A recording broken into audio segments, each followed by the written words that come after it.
one of the things Murarescu did was show quite clearly that all of Greek culture was embedded in what looks like a collective psychedelic experience. And so, yeah, I think the evidence, like Mircea Eliade, a great religious scholar, studied shamanism, and he thought that the use of psychedelics was a degeneration of the original tradition, but I don't think that's true at all. I think that the psychedelic tradition is part and parcel of the universal religious heritage of mankind, and like, I don't know what that means. You know, I've talked to people like Robin Carhart Harris, who studies the neurology of psychedelic experience, and he said that what it does is produce something akin to a hyper stress experience. So imagine you're extremely stressed, like your life's in danger. And so you have to open yourself up to the possibility of radically new ideas. Well, a psychedelic substance puts you in that state of mind. And so that can be hellish, because you can collapse into like a catastrophic fight or flight defensive response, and magnified by the hallucinogen, then you're just in hell. But that isn't the only necessary outcome. And so the psychedelic experience definitely mimics something like radical learning. And it also seems to reduce the effect of memory on perception. Because most of what you see in the world is memory. It's just that's why, you know, when you look at a word, printed word, you read the word. You can't not read the word. And that's because you see in the memory. You're not seeing, like when I look at the sign behind you, I'm not lost in the yellow in the details. I see the Joe Rogan Experience, right? It's part and parcel of the perception. It's all memory. What a psychedelic does in part is remove the inhibition of memory from perception. And that re-immerses you in the complex world and shows you how remarkable and beyond comprehension everything really is. That's real. But the question is what to do with that. You know, Timothy Leary, his doctrine was turn on, tune in, drop out. And that devastated the whole culture, that idea. It's like, well, if we just shed our presuppositions and the whole industrial nightmare, we'd all be freedom-loving hippies wandering around in Eden. It's like, no. I wanted to do a line of psychedelic products. Turn on, tune in, grow up. Right.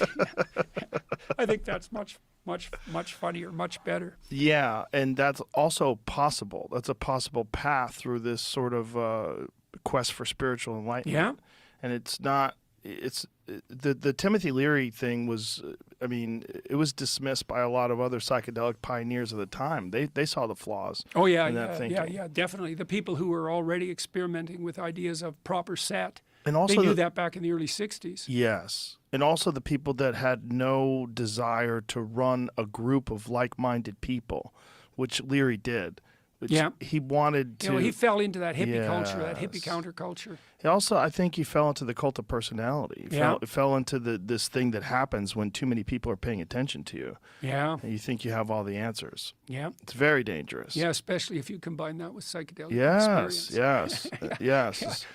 That turns out to be a problem. Right, and the intoxicating grip of that, the power that you have over these people, which is it's unavoidable. And if you are a guru, you know, air quotes, and you're the person doing that, like how many of them just start cults, and how many of them, you know, it winds up being sexual.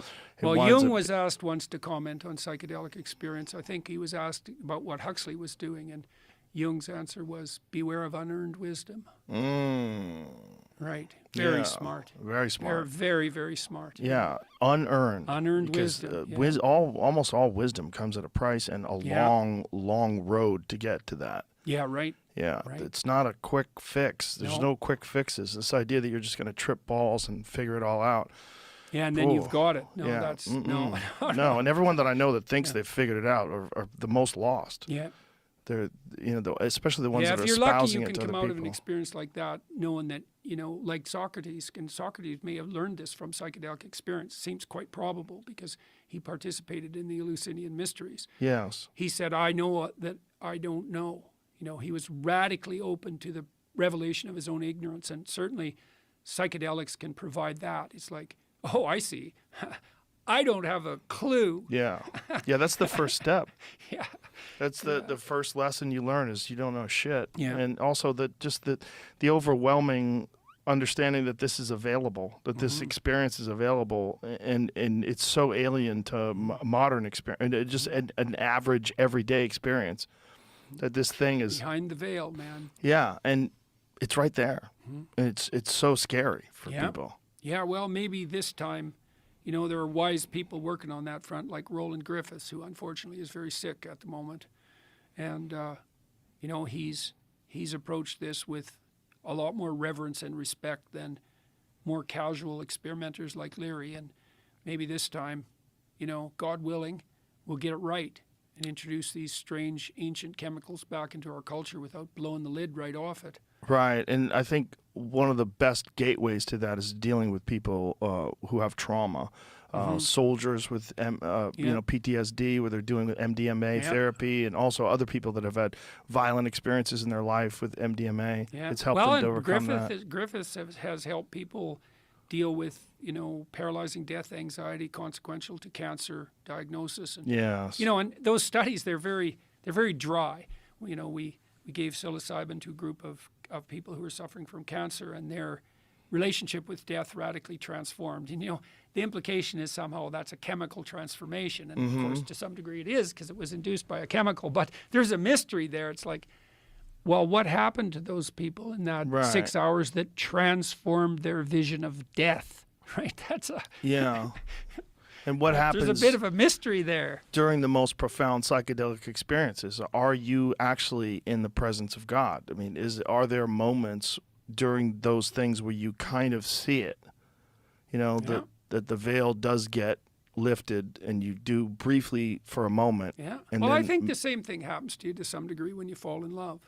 You know, like when you're in love with your kids, well, you see them better than you've ever seen anyone. Yeah. You see deeper into them than you've ever seen into anyone. Yeah. So love is the partial lifting of that veil of ignorance. Yeah. And I think that's true of romantic love too, is you see into the soul of the other person, so to speak. You see what they could be. Yeah. And that's what and they see what you could be, and you fall in love with that possibility. And that's not a delusion. It's not a chemical delusion. It's the basis of life itself. It's real. I think it also applies to all love. I mean, just love for your fellow human being, and just and approaching people. Yeah, if you can manage it, but approaching people in that way. Yeah. Even people that have wronged you, even people that are, you know, that are lost. Yeah.